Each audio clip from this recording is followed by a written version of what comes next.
Hi, Rosanna. Hi, Holly. How are How you are doing? you? I'm really good, thank you. I'm here ready for my coffee and my little chat about you and what you do. Could you maybe start off first by letting everybody know who you are, what you do, or your Yeah, life in 2 minutes? absolutely. So, yeah, thanks for this time. I'm Rosanna Ryan. I always say that I'm half American, half Spanish. I was born and raised in the States, but I've been living in Madrid for 10 years now. So I'm part of the, confinement here in Madrid. Um, and what do I do? I do a lot of things. I run a little business called Fashion English, which is a little bit of my side gig. And I also work for a technology company called Centric Software on the marketing team. So, Cool. yeah.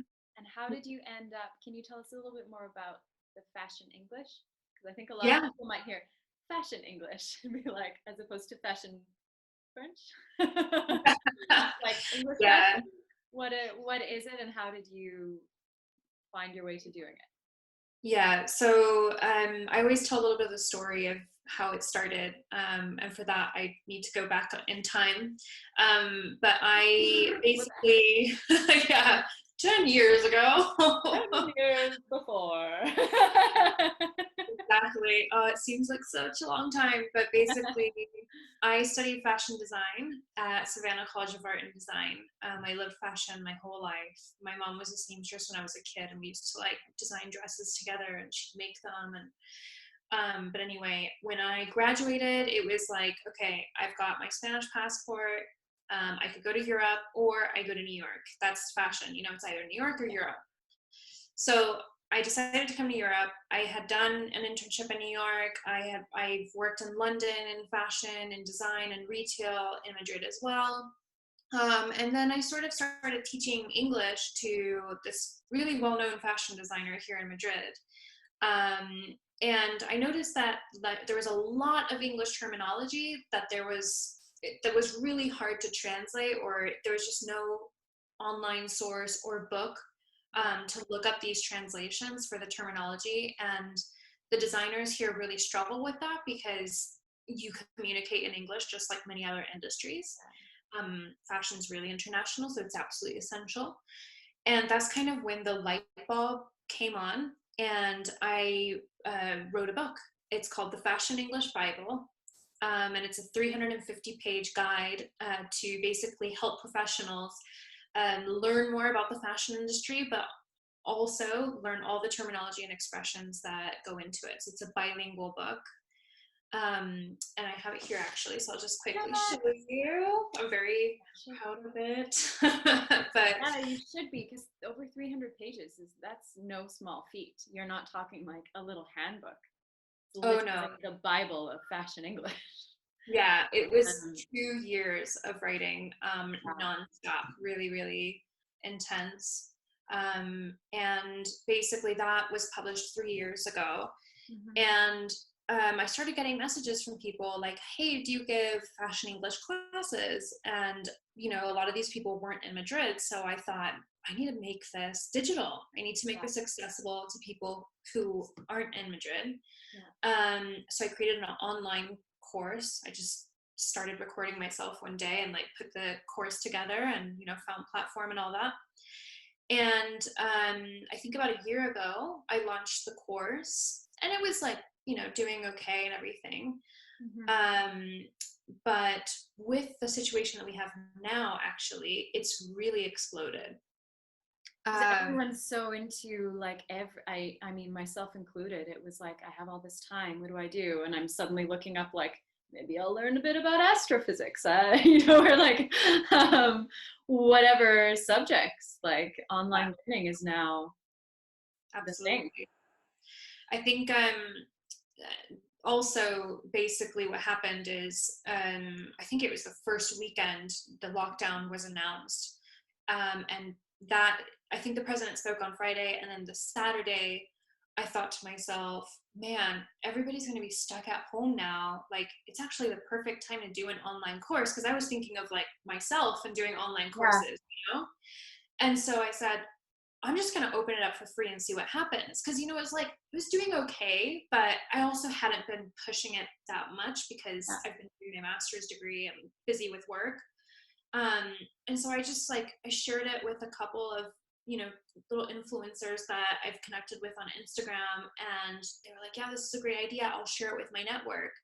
And I've had over 500 signups for this course, which is insane for something so niche. Yeah. Uh, and yeah, so it's still free. I'm leaving it free until the 15th of May. And I've had amazing feedback. So it's actually been really great because it's sort of showing me that it's actually something that is interesting for people that they want to do and that they need, you know? Yeah. And so this is an interesting thing that you brought up, because I think a lot of people are finding themselves in this situation where they maybe have or had, I guess, the idea at the beginning of this whole like COVID-19 stuff. They were like, oh, it's a time for me to like get my material out there and we'll just make it free and bring people in. And now they're feeling a bit stuck in terms of like, oh, but now it's all free. Will I have any clients after? And what do I do next? And how do I then change it to monetize this again? And like, what are the next steps? So have you thought about that yet? Or are you still in that like, ooh? um, Absolutely. Yeah. A little bit of both. Basically, I when I opened it up for free, I wasn't really like strategic about it, to be honest. I mean, I knew I built the landing page so that I could get the information for my database, you know, follow GDPR, make sure they signed up for the newsletter if they wanted to, and all of that. So that was really key. So it's really buffed up my database. And the question now is, what do I do? You know, what do I do with yeah, these contacts? How do I now sell them something else? Because I only had that one online course. right. Um, and I had already, you know, sort of thought about other courses I could do because it was very sort of like general fashion industry one without going like too deep into the different specialities. Hmm. So I said, why don't I ask them, you know, why don't I see what they're thinking and how they're feeling? Because I have been getting those questions of, hey, Yeah. I've just finished the course. What What now? now? Yeah. And I'm like, great question. So I sent out a survey and I got a lot of answers back. And they've sort of been telling me, I think the most common answers are, I want another course like this, another topic, similar duration. Other people have been saying, I want a longer, even more detailed course. So there is this sort of interest to continue learning more fashion English. So I guess the question now is, you know, when do I do this? How do I continue creating content to sort of continue nurturing them until I'm able to launch these other courses? Yeah. And I think that that thing you just said about how do I continue creating content until then, that's Yeah, probably key for a lot of people. And you know this because you're in marketing, I presume. Like you have to keep people engaged in the meantime somehow. exactly. Yeah. And I think it's also a part of learning. Like, Mm, I was talking to someone who owns their own marketing agency, and she was emphasizing this, you know, nurturing part, right? She gave me a little growth hacking course. mhm. And she said, you know, really sort of like marketing terms, you got to keep them warm so that when you launch the course, they're hot and they buy it.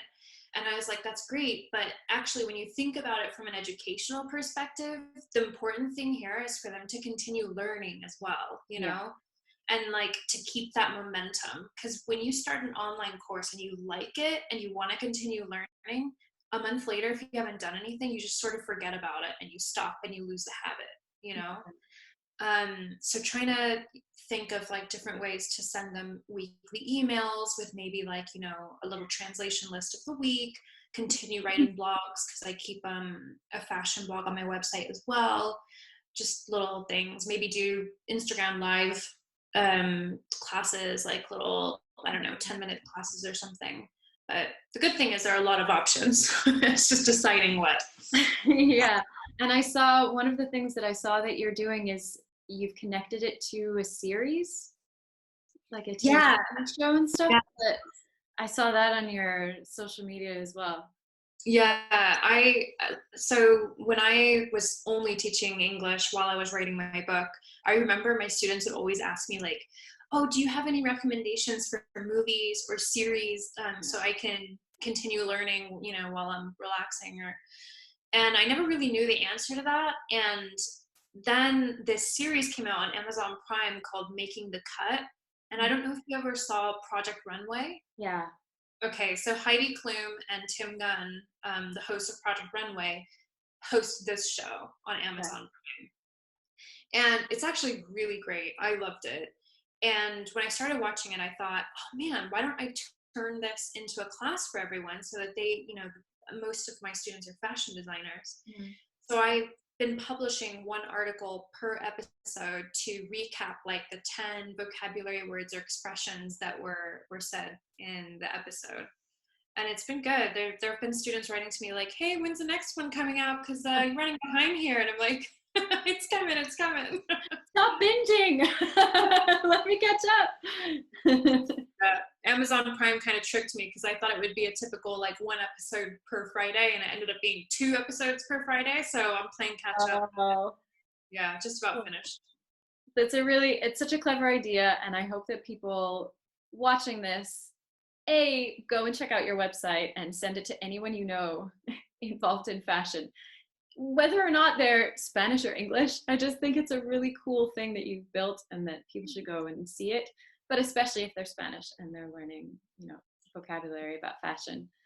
Um, and maybe the people watching can also take a lesson from your book and how to keep people engaged in the meantime while you're making your next plan. Don't stop completely. Just keep going and taking next little steps so that Yeah. people stay aware and warm, as you said. Yes. Yeah. I'll let you get back to your day, but thank you for joining me for this little coffee chat. Yeah, I think I'll go out for a run now. We've been allowed to go do exercise, now in confinement. So pretty excited about that. Go get some fresh air. Thanks, Holly. Amazing. Thank you so much.